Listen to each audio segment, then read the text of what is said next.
Hello everyone. तो चलिए हम स्टार्ट करते हैं अब इलेक्ट्रॉनिक कॉन्फ़िगरेशन। अब हमने सारे कुछ वो बेस तैयार कर लिए हैं जो इलेक्ट्रॉनिक कॉन्फ़िगरेशन के लिए करना था। अब हम बड़े इजी तरीके से इलेक्ट्रॉनिक कॉन्फ़िगरेशन को पढ़ सकते हैं और समझ सकते हैं।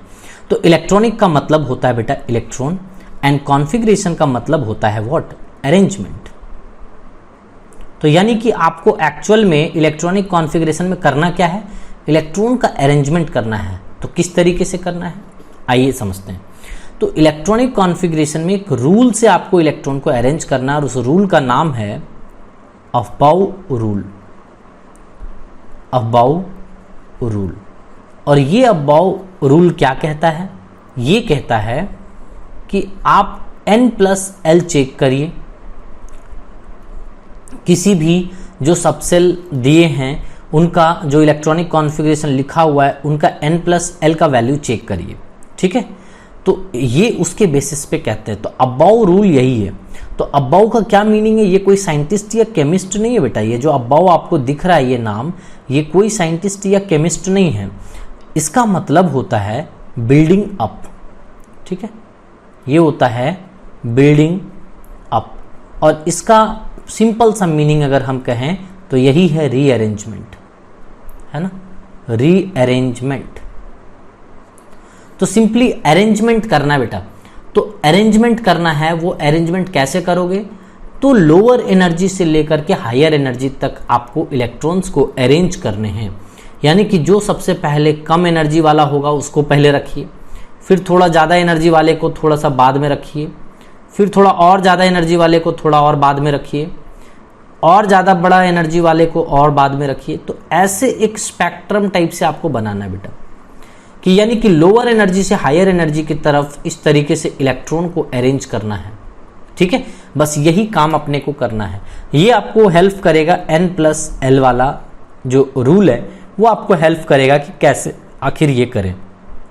तो देखिए n+l चेक करिए सबसे पहले, जो भी सबसेल होंगे, है ना, सबसेल प्लस ये प्रिंसिपल क्वांटम नंबर और एजीमुथल क्वांटम नंबर दोनों को ऐड कीजिए, और ऐड करने के बाद ये तीन पॉसिबिलिटीज आपके पास आ सकता है। या तो ऐसा हो सकता है कि n+l का जो वैल्यू आया है, n+l का जो वैल्यू है वो बहुत ज़्यादा है, तो एनर्जी भी ज़्यादा होगा उस केस में, ठीक है। और एक दूसरा केस हो सकता है कि n+l की वैल्यू हो सकता है कम आया हो, तो एनर्जी कम होगी। तो जिसकी n+l की वैल्यू ज़्यादा है उसकी एनर्जी ज़्यादा, जिसकी n+l की वैल्यू कम उसकी एनर्जी कम। और एक थर्ड सिचुएशन ऐसा हो सकता है जिसमें n+l के वैल्यू सेम हो जाए, यानी कि वैल्यू सेम हो जाए। तो क्या एनर्जी सेम बोल देंगे? ना ना ना ना ना। जब n+l की वैल्यू सेम हो जाएगी तो आगे फर्दर मूव कीजिए और देखिए सिर्फ n का वैल्यू, सिर्फ आपको अब n की वैल्यू देखने की ज़रूरत है। अगर n ज़्यादा हो जाता है तो एनर्जी ज़्यादा हो जाएगी, और अगर n कम हो जाता है तो एनर्जी कम हो जाएगी। मैंने आपको ये डिटरमाइन करना बता दिया बेटा यहाँ पे कि कैसे आखिर एनर्जी किसी भी जो वहाँ पे इलेक्ट्रॉनिक कॉन्फ़िगरेशन में लिखा हुआ रहेगा उसमें आप किसी की एनर्जी कैसे आइडेंटिफाई करेंगे, उसका चार्ट बना दिया। तो एनर्जी आप एक बार डिटरमाइन कर लिए तो आपको लोअर एनर्जी में पहले इलेक्ट्रॉन भरना है। पहले किस में भरना है? लोअर एनर्जी में। और लोअर एनर्जी से आपको हायर एनर्जी की ओर मूव करना है इलेक्ट्रॉन भरते हुए। ऐसा समझ में आया? सो लोअर एनर्जी से हायर एनर्जी तक आपको भरने हैं। तो चलिए अब मैं भरवाना स्टार्ट करता हूं कैसे इलेक्ट्रॉन भरते हैं। तो किस तरीके से हम करेंगे आइए इसमें सीखते हैं। मैंने 4 सबसेल लिया, that is S, P, D, F। पहले मैं S सबसेल का यूज करके और n should always be greater than l वाला वैल्यू यूज करके मैं लिखूंगा। तो मैं सबसे पहले S को लेकर के लिखता हूं, सो दिस इज 1s। इसी तरीके से आप 2s लिख सकते हैं, फिर 3s, then 4s, 5s, 6s and 7s, ठीक है। अब यहां पे देखिए next 2p, 3p, 4p, 5p, 6p and 7p। इसी तरीके से आप देखेंगे यहाँ पे होगा start 3d, 4D, 5D, 6D। इसी तरीके से F में आप जब देखेंगे तो ये हो जाएगा 4F एंड 5F। आप बहुत सारे क्वेश्चंस पूछना चाहते हो, sir why 1P is not possible. आपने यहाँ पे क्यों नहीं लिखा 1P, यहाँ पे आपने क्यों नहीं लिखा 1D, 2D, 3D, आपने यहाँ पे क्यों नहीं लिखा 1F, 2F, 3F, 4F। तो यहाँ पे आप देखिए बेटा, मैंने यहाँ पे नहीं लिखा है 1P, मैंने यहाँ पे 1D नहीं लिखा है, 2D नहीं लिखा है, मैंने इसी तरीके से यहाँ पे 1F नहीं लिखा है, 2F नहीं लिखा है, 3F भी नहीं लिखा है। इन सभी में क्या प्रॉब्लम था सर जो आपने इसको नहीं लिखा, क्या प्रॉब्लम था? तो यहाँ पे प्रॉब्लम सिंपल सा ये है बेटा कि ये चीज फॉलो होना चाहिए, n should always be greater than l वाला जो फॉर्मूला है ये फॉलो होना चाहिए। तो n की वैल्यू कितनी है, यहाँ पे देखिए 1 है, सो n की वैल्यू 1 है।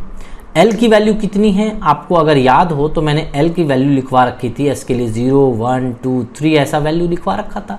तो आप अगर देखेंगे तो l की भी वैल्यू कितनी आ गई 1। तो क्या यहाँ पे हो पाया बेटा, n should always be greater than l? नहीं हो पाया, है ना।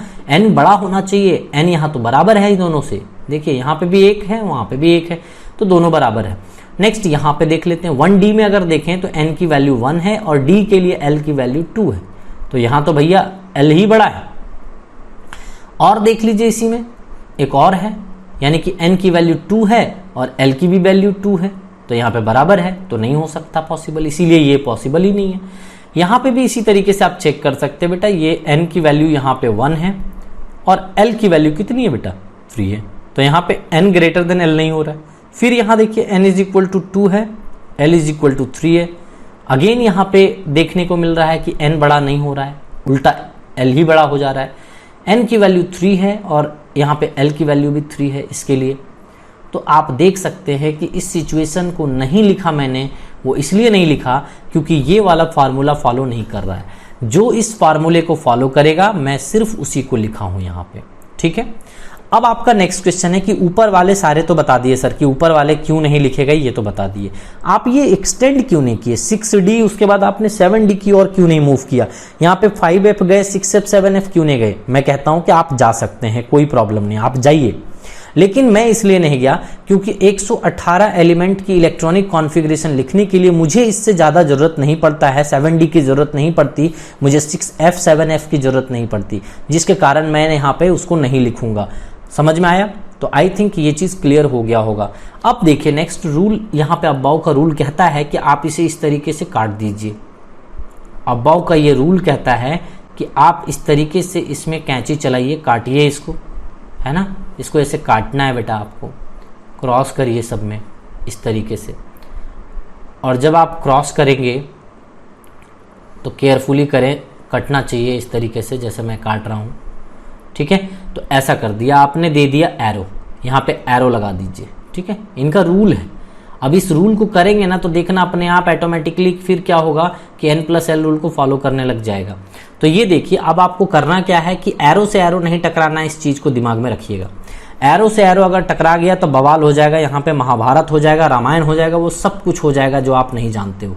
इसीलिए कभी भी यहाँ पे याद रखें कि यहाँ से चलना स्टार्ट तो कीजिए, ठीक है। और ये एरो से एरो नहीं टकराना चाहिए भैया, ये एरो से एरो मत टकरा देना, ये एरो से एरो मत टकरा देना, ये एरो से एरो मत टकरा देना, कोई भी एरो से एरो नहीं टकराना चाहिए। तो कैसे चलेंगे? आपको यहाँ से स्टार्ट करना है जर्नी और यहाँ पे खत्म करना है, तो कैसे चलें सर? तो चलना ऐसा सिंपल है कि आपको एरो से एरो टकराए भी नहीं, अपना काम भी चल जाए। तो चलिए इस एरो को क्या करते हैं, घुमा देते हैं ऐसे, देख लो। रामायण और महाभारत में एरो से एरो टकराते बेटा, हम यहाँ रामायण महाभारत थोड़ी करने आए। अब देखिए इसको रिटर्न इस तरीके से कीजिए और डॉटेड डॉटेड लाइन करके इस तरीके से आप अरेंज कर दीजिए।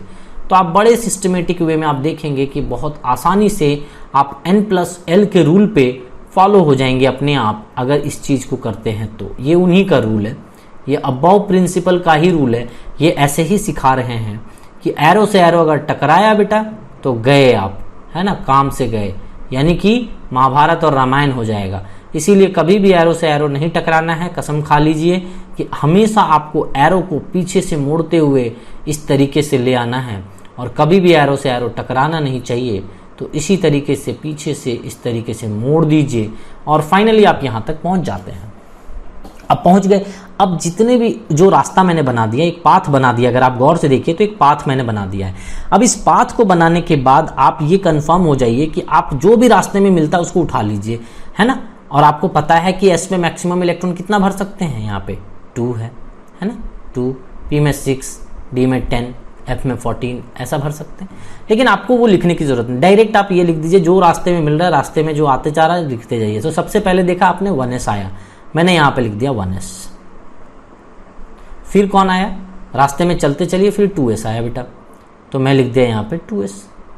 फिर कौन आया रास्ते में, देखिए 2s के बाद इधर से 3p आया, सॉरी 2p आया, तो 2p लिख दिया। फिर कौन आया, 3s आया। रास्ते पे चलिए, फिर रिटर्न मारिए पीछे से, 3p आ गया, 3s, 3p, देन कौन आया, 4s, देन कौन आया, 3d, देन कौन आया, 4p। आप रास्ते में चलिए, जो रास्ता मैंने बना रखा है, 4p के बाद क्या आएगा, 5s, ठीक है। तो 4s, 4p के बाद 5s, 5s के बाद क्या आएगा, देखो 4d, है ना, 4d के बाद 5p, देन 6s, देन घूमिए उधर से 4f, देन किधर जाओगे, 5d, then 6p, then 7s, okay 7s, then कहाँ जाओगे, घूम जाओ पूरा, 5f, then 6d, and then 7p। So these are the process. आप यहाँ से चलना स्टार्ट किए और यहाँ तक खत्म हो गए और 118 एलिमेंट कंप्लीट हो गया है। आप काउंटिंग करना चाहें तो कर सकते हैं। एस में मैक्सिमम 2 भरिए और पी में 6 भरिए मैक्सिमम, डी में 10 भरिए मैक्सिमम, एफ में 14 भरिए मैक्सिमम, टोटल ऐड कर लीजिए, अपने आप समझ में आ जाएगा, है ना। तो यहाँ पे 118 एलिमेंट हो गया है, आप इसके लिए निश्चिंत रहें, 118 एलिमेंट यहाँ पे आपने लिख लिया है, ठीक है। अब इसको इलेक्ट्रॉनिक कॉन्फ़िगरेशन में यूज करना बेटा, ये आपने एक कहा जाए तो आपने एक बेस तैयार कर लिया है। अब इसको यूज करके आप लिखेंगे इलेक्ट्रॉनिक कॉन्फ़िगरेशन, तो ये वाला हम यूज में लेंगे। तो आपको रटना है, आपको यहां तक कम से कम याद रखना है बेटा, 3D 10 तक आपको याद रखना है। और ये आपको याद हो जाएगा, कैसे याद हो जाएगा, जब आप 1s2, 2s2, 2p6, 3s2, 3p6, 4s2, 3d 10 जब होमवर्क में दूंगा ना करने के लिए, तो वो बहुत जल्दी याद हो जाएगा, बड़े आसानी से याद हो जाएगा। तो चलिए नेक्स्ट बताता हूं कि कैसे करना है। तो आपको तो सिंपली यहाँ पे कम से कम 30 तक तो याद रखना है, 1s2, है ना, यहाँ पे। अब देखिए नेक्स्ट यहाँ पे ये 1s2, 2s2, 2p6, मैं मैक्सिमम इलेक्ट्रॉन भर दे रहा हूँ जिसमें भरना है, 2p6, 3s2, 3p6, 4s2, 3d 10, ये 30 तक मैंने लिख दिया बेटा, ठीक है। ये मैंने सभी में इलेक्ट्रॉन भर दिया है, देखिए ऊपर टकले पे इलेक्ट्रॉन है। अब कभी भी इस तरीके से अगर सिचुएशन हो, मान लीजिए ये 1s2 है, तो इसको पढ़ेंगे कैसे, इसको पढ़ने का सिंपल सा तरीका, ये 1 जो है बेटा, इसको हम सेल कहते हैं, ये वाला सेल होता है, और ये वाला जो होता है वो सब सेल कहते हैं। इसको क्या कहते हैं, बोलो, सब सेल, ठीक है। और ये जो टकले में देख रहे हो ये वाला पार्ट, ये 2 जो देख रहे हो, ये इलेक्ट्रॉन है। तो सब में अब नोटेशन आपको समझ में आ गया होगा कि कैसे कैसे सबका नोटेशन है, ये आई थिंक आप सभी को समझ में आ गया होगा। अब आपको करना क्या है, समझिए इस बात को। तो करना ये है कि अब आप करिए यहाँ पे कि हाइड्रोजन का आपको लिखना है। आपको एक फार्मूला मैंने बता रखा है, Z = P = E। किसी भी न्यूट्रल एटम के लिए आप ये फार्मूला अप्लाई कर सकते हैं। तो मान लीजिए मेरे पास हाइड्रोजन है, तो हाइड्रोजन है तो क्या करें, एक इलेक्ट्रॉन है अपने पास, एक एटॉमिक नंबर है, तो एक एटॉमिक नंबर है मतलब कितना इलेक्ट्रॉन है, एक ही इलेक्ट्रॉन है। तो आप कैसे लिखेंगे, 1s1 ऐसे लिखेंगे। देखो बेटा यहाँ पे जितना आपके पास इलेक्ट्रॉन रहेगा उतना ही तो भरोगे। तो यहाँ पे पहले वाले में भरा 1s1, यहाँ पे भर दिया, है ना, 1s1। अब मान लो कि कोई हीलियम है, तो हीलियम का एटॉमिक नंबर यहाँ पे 2 होता है, तो 2 है तो क्या भरेंगे, 1s2। तो मैक्सिमम s में 2 भर सकते थे, ये पूरा खाली है। यहाँ पे आपके पास, यहाँ पे हीलियम के पास 2 एटॉमिक नंबर था, तो आपके पास 2 इलेक्ट्रॉन था, यानी कि 2 रुपए थे। तो यानी कि इस वाले रेस्ट्रो में आप पूरा का पूरा 2 रुपए खा सकते थे, तो खा लिया आपने, खत्म कर दिया। अब आगे मूव करना होगा लिथियम के लिए। देखिए यहाँ पे ये लिथियम है, लिथियम के पास 3 एटॉमिक नंबर है, यानी कि इसके पास 3 इलेक्ट्रॉन है, और 3 इलेक्ट्रॉन है तो कैसे करेंगे, सबसे पहले 1s2 देन 2s1। देखो ये इसमें पूरा 2 रुपए खर्च करने के बाद फिर यहाँ चले गए और यहाँ पे 1 रुपया भी खर्च करेंगे, क्योंकि 3 रुपये हैं इसके पास टोटल, तो यहाँ पे 1 होगा, 2s1 हो जाएगा। बस काउंटिंग करना है, करना कुछ नहीं है यहाँ पे। सो ये बेरिलियम देख लीजिए, बेरिलियम एटॉमिक नंबर 4 है, तो 4 है, इसके पास 4 इलेक्ट्रॉन है, 4 इलेक्ट्रॉन का मतलब 4 रुपया है, तो 2 रुपये यहाँ खा के और फिर यहाँ पे भी 2 रुपये खा लेगा, तो ये क्या हो जाएगा 1s2 एंड देन 2s2 ऐसा। देन इसी तरीके से आप यहाँ पे कर सकते हैं बोरोन के लिए, तो यहाँ पे 5 है एटॉमिक नंबर बोरोन का, तो आप कैसे लिख सकते हैं बोलिए, यहाँ पे 5 एटॉमिक नंबर है, यानी कि कैसे काउंट करेंगे, 2 यहाँ भरिए, 2 यहाँ भरिए, 4 हो गया। अब यहाँ पे 1 ही रुपये बचे हैं आपके पास, 5 रुपये टोटल हैं, ज़्यादा खाओगे तो बर्तन मलना पड़ जाएगा भैया, संभल के खाना पहले। तो 5 रुपये यहाँ पे थे आपके पास, तो 2 रुपये यहाँ खा लिए, 2 रुपये यहाँ खा लिए, 4 रुपये हो गए। अब यहाँ पे कितना खाओगे, 1 रुपये का ही खा पाओगे, तो ये हो जाएगा आपको 1s2, देन कितना खाओगे 2s2 एंड देन यहाँ पे कितना लिखोगे 2p1। तो यहाँ पे आप ऐसे भी अरेंज कर सकते हो, ये 1 वाला है तो ये लिख दो k इज इक्वल टू 2 और यहाँ पे लिख दीजिए l इज इक्वल टू 3। देख लीजिए ये सेकंड सेल है ना बेटा, सेकंड सेल पूरा है, तो l is equal to 3, total electron count कर लीजिए 3 लिख दीजिए। तो k सेल में फर्स्ट सेल को k सेल भी कहते हैं, तो k सेल में 2 इलेक्ट्रॉन है, l सेल में 3 इलेक्ट्रॉन है। आप बड़े इजी तरीके से बता सकते हैं, है ना। इसी तरीके से नेक्स्ट हम बात करते हैं यहाँ पे बोरोन, देन कार्बन की बात कर लीजिए। सो कार्बन हो गया तो 1s2 2s2 एंड 2p2, है ना। तो देखिए 2 इलेक्ट्रॉन यहाँ भर दिए, 2 इलेक्ट्रॉन यहाँ भर दिए, 2 इलेक्ट्रॉन यहाँ भर दिए, क्योंकि 6 इलेक्ट्रॉन थे इसके पास, 6 रुपये थे, तो जितना रुपया रहेगा उतना खाएगा वो। तो इस तरीके से फर्स्ट सेल यानी कि के सेल में 2 इलेक्ट्रॉन हो गए और एल सेल में टोटल कितने हो गए बेटा 4 इलेक्ट्रॉन। देखो सेकंड सेल है, ये 2 और 2 यहाँ पे भी है, तो सेकंड सेल में ही बात हो रही है। अब डायरेक्ट आते हैं हम कोई और एक एलिमेंट ले लेते हैं, मान लीजिए सोडियम ले लेते हैं बेटा।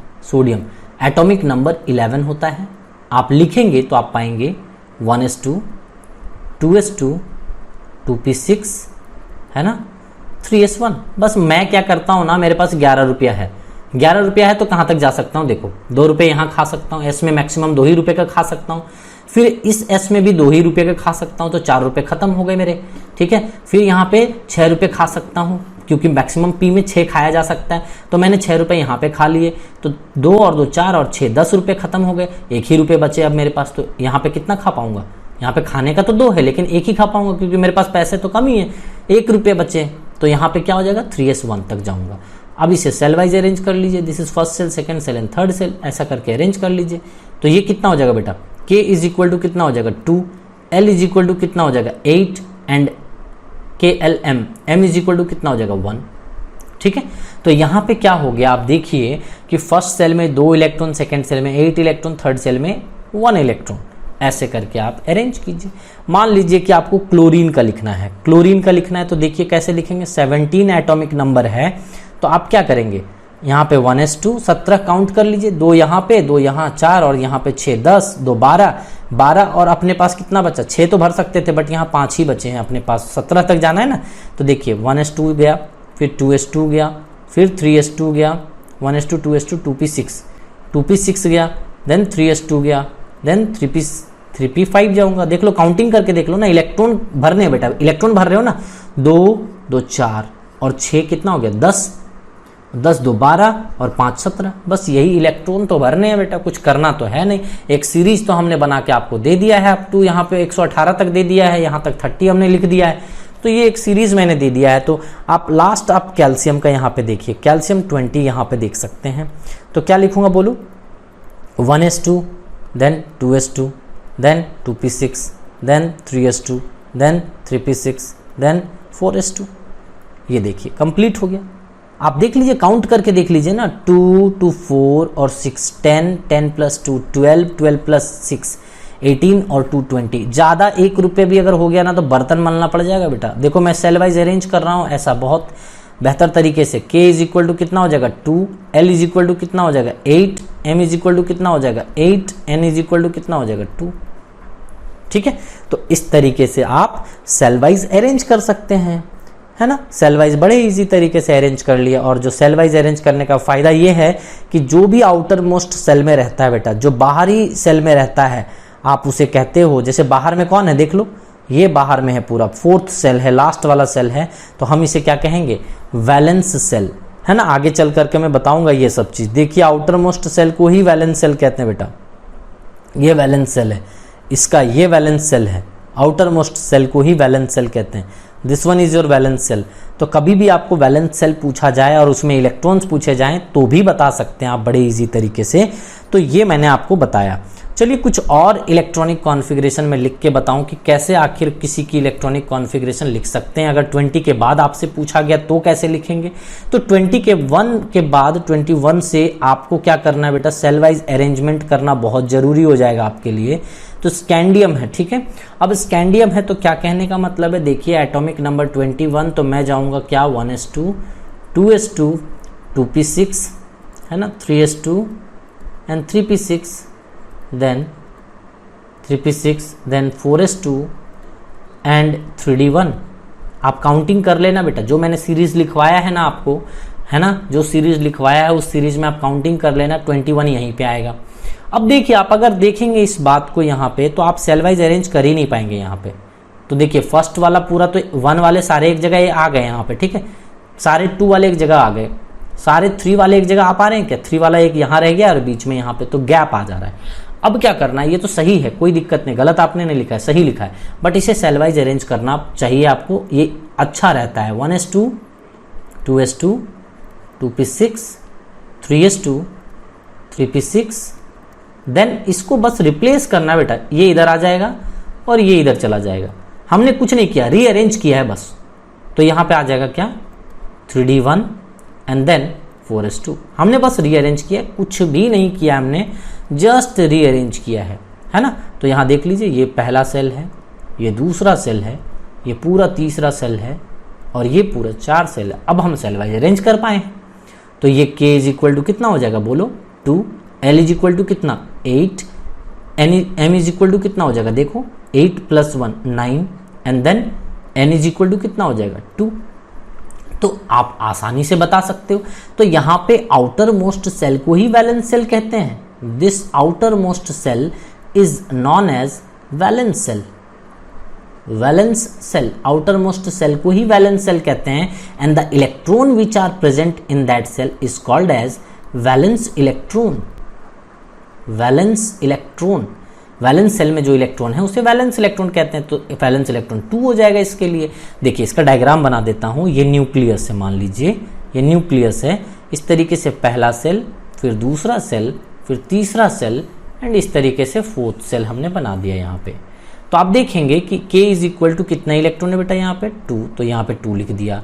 और देखिए यहाँ पे 2 के बाद L इज इक्वल टू कितने हैं 8, यहाँ पे 8 इलेक्ट्रॉन लिख दिया। M में कितने हैं 9 इलेक्ट्रॉन, 9 लिख दिया। N में कितने हैं 2, तो यहाँ 2 लिख दिया। तो आप देख सकते हैं कि यहाँ पे आप ऐसे लिख सकते हैं। यही है सेल वाइज अरेंजमेंट बेटा, देख लो, है ना, कि कौन से सेल में कितने इलेक्ट्रॉन हैं, K सेल में, L सेल में, M सेल में कितने इलेक्ट्रॉन हैं, ये आप बता सकते हैं इजीली, अगर आपको इस तरीके के इलेक्ट्रॉनिक कॉन्फ़िगरेशन लिखने आते हैं तो। इसीलिए मैंने ये चीज़ बताया कि कभी भी आपको फिर दिक्कत नहीं आएगी आगे चल करके, ठीक है। तो ये बेहतर तरीके से आप लिख पाते हैं। और भी ढेर सारे एलिमेंट का आप प्रैक्टिस करेंगे, है ना, और भी कुछ क्वेश्चन करने की ज़रूरत है आपको, ठीक है। तो थोड़ा सा और बता देता हूँ, कुछ एक्सेप्शनल केसेस हैं बेटा, तो एक्सेप्शनल केसेस को भी दिमाग में आपको रखनी है। तो ये चीज़ तो हो गया क्या, इलेक्ट्रॉनिक कॉन्फ़िगरेशन अप टू ये लिख सकते हैं। और भी कुछ एलिमेंट आप ले लीजिए, एक आध एलिमेंट और ले लेते हैं। चलिए मान लीजिए कि आपने ले लिया atomic number 28, that is nickel, है ना।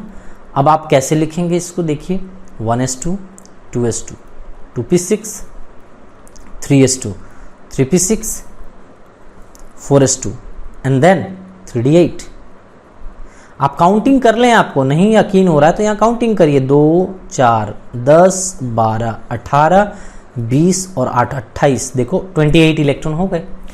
आप इसे सेल वाइज अरेंज करना पड़ेगा क्योंकि यहाँ पे पूरी तरीके से सेल वाइज अरेंज्ड नहीं है। देखिए यहाँ पे, हालांकि ये अबव प्रिंसिपल के अकॉर्डिंग सही है, कोई गलत नहीं है, बट आपको रीअरेंज करना है ताकि हम वो सर्कल टाइप से जो बनाते हैं उसमें लिख सकें। तो देखिए अब रीअरेंज करके मैं लिख देता हूँ। तो रीअरेंज करके अगर मैं लिखूँ तो आप देखेंगे यहाँ पे पाएंगे कि ये 1s2 हो जाएगा, ये 2s2 हो जाएगा और ये 2p6 हो जाएगा, देन 3s2, 3p6, 4s2 नहीं होगा, यहाँ पे हो जाएगा कितना 3d8 एंड देन 4s2 हो जाएगा। अब अरेंज कर लीजिए, पूरे 1 वाले सारे एक जगह, सारे 2 वाले एक जगह, सारे 3 वाले एक जगह, सारे 4 वाले एक जगह। तो k इज इक्वल टू कितना हो गया बेटा, बोलो, k is equal to 2, l is equal to कितना हो गया 8, m इज इक्वल टू कितना हो गया, बोलो 8 + 8 16, and n is equal to कितना हो गया, बोलो बेटा 3। तो ये इजी तरीके से आप देखिए, ये न्यूक्लियस है, ये पहला सेल, ये दूसरा सेल, ये तीसरा सेल और ये फोर्थ सेल, ऐसा। तो आप अगर गौर से देखेंगे तो बड़े इजी तरीके से लिख पाएंगे कि k सेल में कितना है 2, तो 2 इलेक्ट्रॉन यहाँ पे हो गया। l सेल में कितने हैं 8, तो यहाँ पे 8 हो गया। यहाँ पे m सेल में कितना है 16, यहाँ पे 16 इलेक्ट्रॉन, एंड n सेल में कितना है 3। तो ये हो गया बेटा k सेल, ये l सेल, ये m सेल, ये n सेल। ऐसे अरेंज करने के लिए आपको दिया जा सकता है। तो क्वेश्चन कुछ इस तरीके से बनते हैं। ये तो नॉर्मल कंडीशन वाले मतलब आपको इलेक्ट्रॉनिक कॉन्फ़िगरेशन लिखना सिखाया बेटा मैंने, ठीक है। नॉर्मल कंडीशन में कैसे इलेक्ट्रॉनिक कॉन्फ़िगरेशन लिखे जाते हैं ये मैंने सिखाया है। कुछ एक्सेप्शनल केसेस हैं इस कैटेगरी में, तो उस एक्सेप्शनल केसेस की बात हम अगले लेक्चर में करेंगे, अदरवाइज ये लेक्चर बहुत लंबा हो जाएगा। तो हम यहाँ पे इसको समाप्त करते हैं इस लेक्चर को, और आज के लेक्चर में इतना प्रैक्टिस करिए। आप कोशिश करिए कम से कम आपको 30 तक लिखने का, इलेक्ट्रॉनिक कॉन्फ़िगरेशन अप टू 30 तक यहाँ तक लिखने की कोशिश करिए आप, है ना। एकदम सीरियल नंबर 1 से लेकर के 30 तक आप इलेक्ट्रॉनिक कॉन्फ़िगरेशन लिखिए। आप सिर्फ छोड़ देंगे 24 और 29 को छोड़ देंगे, क्योंकि ये एक्सेप्शन केस है, ये मैं आगे चल करके बताऊंगा। बस इन दोनों को छोड़ करके आप 1 to 30 तक रिवाइज कर सकते हैं, और मैं एक्सेप्शन केसेस अगले लेक्चर में इसको बताता हूँ, ठीक है। तब तक के लिए धन्यवाद।